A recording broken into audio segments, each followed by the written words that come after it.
بڑی آپ بھی مہربانی. ماشاء اللہ تھوڑا سا ہائپر ہو جاتے ہیں. چلے کوئی بات نہیں, ہو جاتا ہے بندے کو مذہب کے معاملے میں تھوڑا سا ریجڈ بھی ہونا چاہیے. ٹھیک ہے, بس ایک دو کوشچن تھے بھائی, اگر آپ مطمئن کر دیں جی تو جی مہربانی ہے, کوئی ایشو نہیں ہے. جی ویسے بھی ہم جی برادرانہ زندگی تو گزار ہی رہے ہیں. تو یار بس آپ نے اس دن فرمایا تھا کہ جو صحابہ کرام کی جو نا خلافت ہے یہ بدعت ہے. جی ٹھیک ہے, ٹھیک. تو میں سمجھ نہیں رہا تھا کہ بدعت نئی چیز ہوتی ہے. آپ صلی اللہ علیہ وسلم نے فرمایا, میں ایک پہلے بتاؤں, میں خدا کی قسم پوری 5 وقت کا نمازی بھی نہیں ہوں. ٹھیک ہے, جمعہ بھی کبھی کبھار پڑھتا ہوں. ٹھیک ہے, ڈبیٹ ذرا تھوڑے سے شوق سے مجھے شوق ہے سننے کا. ٹھیک ہے, اسی لیے آپ یہ ذرا ذہن میں رکھیے گا کہ آپ کا کسی عالم سے واسطہ نہیں ہے. ٹھیک ہے, ٹھیک. یعنی کام عام فام آدمی سے آپ کا واسطہ ہے. ٹھیک ہے, نہ کوئی حدیث کا وہ سنی ہے, ضرور ہے, اس کے ترجمے کا پتہ ہے, لیکن میرے پاس وہ نہیں وسائل ہے کہ مجھے یاد ہو یا میں یہ دیکھوں. میں وہ بدعت کے معاملے میں تھوڑی سی رہنمائی چاہ رہا تھا کہ وہ کیسے آپ سے تو فرمانے ہر نئی چیز جو ہے نا بدعت ہے. ہر دین میں جو بھی داخل کی جائے خلافت راشدہ, آپ کہتے کہ آپ صلی اللہ علیہ وسلم نے فرمایا محمد جاری ہوگی, آپ چلے امام بھی کسی کو ایک کو کنسیڈر کر لیں تو بدعت کیسے ہوگی؟ یہ اس کی وجہ یہ ہے, دیکھیں کہ رسول اللہ صلی اللہ علیہ وسلم نے ابو بکر کو اپنا جانشین نہیں بنایا. نہیں فرمایا کہ میرے بعد امام ابو بکر ہے, میرے بعد خلیفہ ابو بکر ہے, میرے بعد میرے مسند پہ بیٹھنے والا آپ کا امام جو ہے ابو بکر ہے. لیکن ابو بکر نے اپنے آپ کو خلیفہ کہلوایا, لوگوں سے بیعت بھی لیا. ٹھیک ہے نا, اسی کو بدعت کہتے ہیں. ہاں, اسی کو بدعت کہتے ہیں. اللہ کے حکم سے نہیں, نبی صلی اللہ علیہ وسلم کے حکم سے نہیں ہے اس کی خلافت, اسی لیے بدعت ہے. یعنی ایک نئی چیز آپ سمجھ رہے ہیں کہ ایک نئی چیز داخل ہو گئی ہے, ایک چیز جس کا حکم اللہ اور رسول صلی اللہ علیہ وسلم نے نہیں دی ہے بھائی, وہ اس کو بدعت کہتے ہیں, اس کو بدعت کہتے ہیں. ٹھیک ہے نا. اچھا, اس کو ٹھیک ہے, چلے آپ اس کو ایک سمجھنے کے لیے بدعت ہی مان لیتے ہیں. ٹھیک ہے, تو کیا ہم جو سمجھتے ہیں کہ جو 5 خلیفہ ہے ہمارے, کیا یہ 5 بدعت میں آ جائیں گے؟ آپ کے سب خلفاء ان کی خلافت بدعت ہے, سوائے امیر المؤمنین علیہ السلام کی, ان کی خلافت اللہ کی طرف سے, رسول صلی اللہ علیہ وسلم کی طرف سے. اہل بیت علیہ السلام کی خلافت اللہ اور رسول صلی اللہ علیہ وسلم کی طرف سے, اللہ نے ان کو خلیفہ بنایا. اور آپ لوگوں کے جو خلفاء ہیں ان کی خلافت ہے بدعت ہیں. جی ہاں, نہیں وہ جو آپ کہہ رہے ہیں, یہاں تو دیکھیں ایک چیز چل رہی ہے, بدعت ہوتی ہے پہلے ایک سے شروع ہوتی ہے, پھر دوسرے سے شروع ہوتی ہے, پھر وہ بڑھتی سیدھی دوسرے پہ جاتی ہے. آپ پہلے سے بدعت شروع کر رہے ہیں اور چوتھے پہ جا کے اللہ تعالیٰ معافی دے.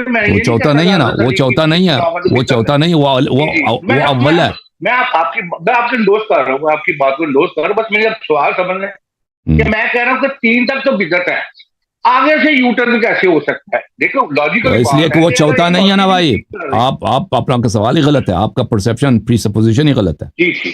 وہ چوتھے نہیں ہے, جس کو اللہ نے پہلا خلیفہ بنایا اس کو چوتھا کیوں ہے؟ یہ عقیدہ ہی باطل ہے نا, قرآن و سنت کے خلاف.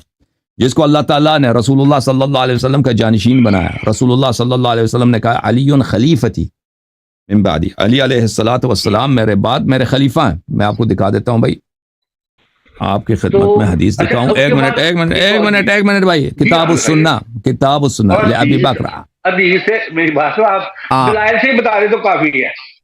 احمد ابن عامر بن ابی عاصم, متوفى سنہ 287, جزء اول, چاپ دار السمیعی للنشر, ملاحظہ کریں. حدیث نمبر 1222, یہ صفحہ نمبر ہے, صفحہ نمبر ہے 799, صفحہ نمبر ہے 799, اور اللہ آپ کو بلا کرے یہاں پر یہ 1222 ہے. قال رسول اللہ صلی اللہ علیہ وآلہ علی علیہ السلام, رسول اللہ صلی اللہ علیہ وآلہ وسلم نے علی علیہ السلام سے کہا انت منی بمنزلت ہارون من موسیٰ الا انک لست نبیا, یہ ہے کہ آپ نبی نہیں ہے, وانت خلیفتی فی کل مؤمن من بعدی. اشیاء نمبر 1, اسناد حسن, آپ میرے خلیفہ ہیں ہر مومن پر میرے بعد. تو یہ کیسے؟ نمبر 4 ہے, جب اللہ اور رسول صلی اللہ علیہ وسلم نے اس کو خلیفہ بنایا, میرے بعد آپ خلیفہ ہیں, یہ خلیفہ نمبر 1 ہے, اور یہ نمبر 4 نہیں ہے, اور اس کی خلافت بدعت نہیں ہے, اللہ اور رسول صلی اللہ علیہ وسلم کی جانب سے. سمجھ میں آئی نا بات آپ کو؟ سمجھ آئی بات بھائی آپ کو؟ ہاں جی. تو میں کہہ رہا ہوں کہ یہ جو چوتھا خلیفہ پہلے خلیفے کی کیسے بیعت کر سکتا ہے؟ جو پہلا ہو وہ نہیں کر سکتا, بالکل نہیں کر سکتا, اور کیا بھی نہیں ہے, یہ تو کر بھی نہیں سکتا, کیا بھی نہیں ہے بھائی, نہیں کیا بیعت, نہیں کیا, نہیں کیا. اچھا, یہ ویسے حیران کن بات ہے کہ پہلے بیعت نہیں کی انہوں نے. تو دکھاؤ نا وہ بیعت کی دکھاؤ. دیکھا آپ کے علماء ادھر آتے ہیں یہی کہتے ہیں کہ بیعت کیا دنیا کو جھوٹ سے بھر دیا. اور بھائی دکھاؤ کہاں بیعت کیا. اچھا اس کا مطلب انہوں نے بیعت نہیں کی. تو ایک اور اللہ آپ کو جزاک خیر. مالک صاحب آپ ہمارے پروگراموں کو دیکھا کریں, اس میں بہت سارا مواد ہے. لگتا ہے کہ آپ نے پروگرام ہمارے کوئی نہیں دیکھے, تو ابھی بہت سارا آپ کو ابھی دیکھیں. آپ ہمارے یوٹیوب چینل پہ فیس بک پہ جا کے پروگرام بہت زیادہ ہیں, اس کے تکراروں کو دیکھیں. علماء کے ساتھ ہماری باتیں, ہم حدیث دکھاتے ہیں, ان کو دیکھ لیں. پھر آپ کو نا جب کچھ باتوں کا پتہ چل جائے نا, پھر آ کے ادھر کال کریں. اللہ آپ کو جزائے خیر دے, اللہ آپ کو سلامتی دے. ہاں میں آپ کا خادم ہوں.